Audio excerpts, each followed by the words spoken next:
Sandiaga Uno menghadiri apresiasi kreatif Indonesia di salah satu mal di Kota Padang.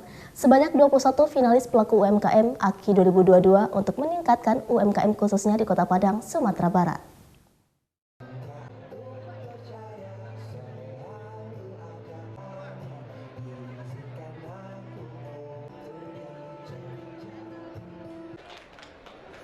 Apresiasi Kreatif Indonesia atau AKI 2022 menampilkan berbagai produk UMKM yang ada di Sumatera Barat.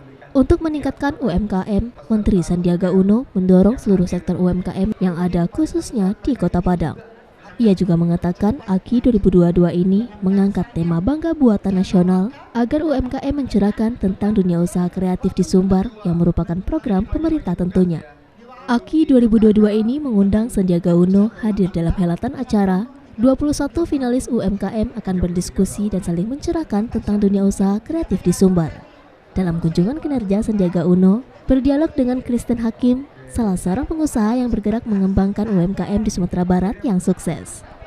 Dalam merekrut UMKM yang ada, dengan adanya dukungan dan dorongan dari pemerintah pusat dalam mengembangkan usaha UMKM dan bisa bersaing dengan produk-produk lainnya.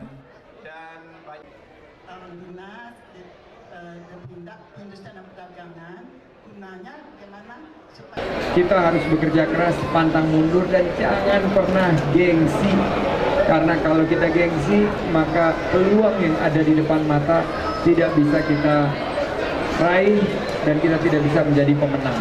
Itu pesan saya kepada generasi muda di Kota Padang. Tadi kita melihat adik kita Tio yang penuh dengan tantangan, termasuk tidak mendapat dukungan dari orang tua, sudah bisa kita solusikan. Saya telepon langsung mama sayang, dan alhamdulillah mama sayangnya memberi restu dan memberikan doa. Mudah-mudahan Tio bisa menjadi seorang pengusaha sukses, karena seorang Kristen Hakim sudah membeli 50 produk dari Tio untuk dibawa ke toko oleh Kristen Hakim. Apa follow up dari kegiatan ini, Pak? Follow up-nya kita akan memilih satu terbaik yang akan kami tampilkan di final apresiasi kreasi Indonesia. Di sini dunia yang menjadi bagian karena akan merupakan side event dari G20.